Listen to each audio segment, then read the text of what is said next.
back its northern frontiers. Near Fort Greely, Alaska, men and vehicles struggle through the biting Arctic winds and snow. Their mission, to find out how we shall fight in the Arctic should the need arise. Operation Moosehorn utilizes 10,000 men and is conducted in an area where temperatures of 68 below zero have been recorded this winter.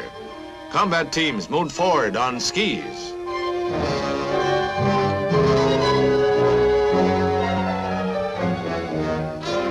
Transport planes deliver 400 tons of supplies to forward areas, while the steady advance of ground troops toward the enemy objective proceeds.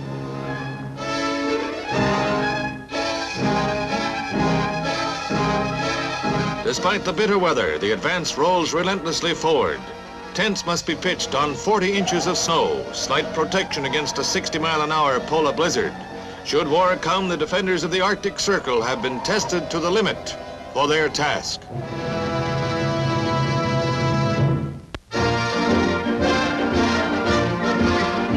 Ambassador John Lodge and Spanish military leaders are on hand as American-made tanks and other military equipment arrive at Cartagena. Representing America's part of the long-term treaty under which Spain extends the use of base facilities to the United States Sixth Fleet, this modern war material significantly strengthens Spain's armed forces. America fulfills its part of the bargain, tanks for bases to bar the spread of red aggression.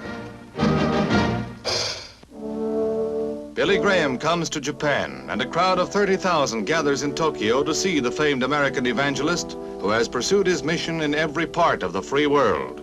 Americans form a significant part of the audience, most of which had never before seen or heard the vigorous evangelism preached by Billy Graham. Language proved no barrier between the evangelist and the capacity crowd, composed of the curious as well as the devout. For all, a unique religious occasion in Japan.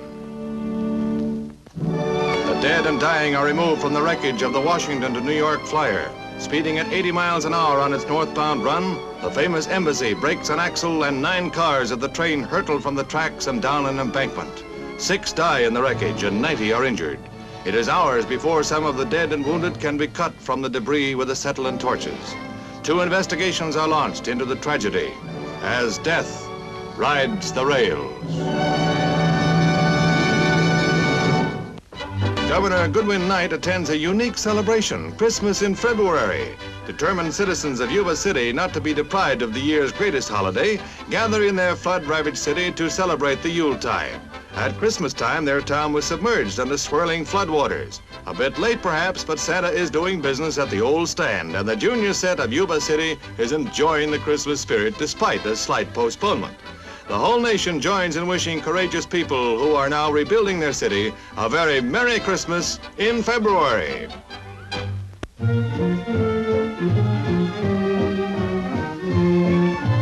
A swanky setting on Long Island's South Shore strikes just the proper note for sportswear fashions inspired by a motion picture, the film musical The Benny Goodman Story.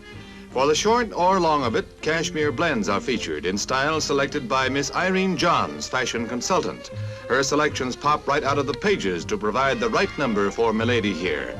A cotton and orlon dress with detachable collar and cuffs and plastron buttoned front. Dacron crepe, your choice of a fleur-de-lis print or the candy stripe blouse with jewel neck. Also popular is the short sleeve slipover. Ship shape's the word.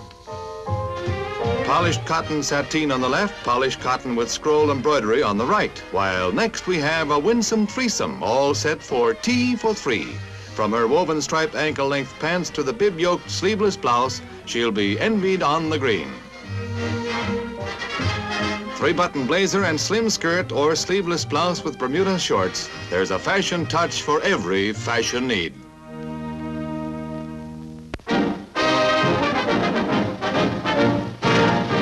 Molterer, considered one of the world's great slalom racers, runs into hard luck in the Austrian championships at Linz. Josephine Fandel, who placed 3rd in the Olympics, seems well on her way to repeat as she swoops down the lightning-fast course in the ladies' downhill, but comes a cropper a scant 10 yards from the finish line.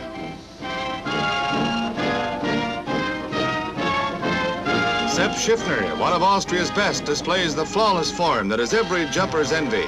His leap, a magnificent one, is not good enough to win. Walter Havestatter again demonstrates why Austrians are amongst the finest. And here is the winner against the stiff competition of his countrymen.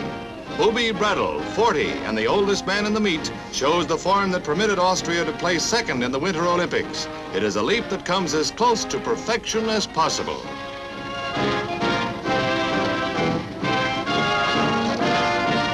His country's best.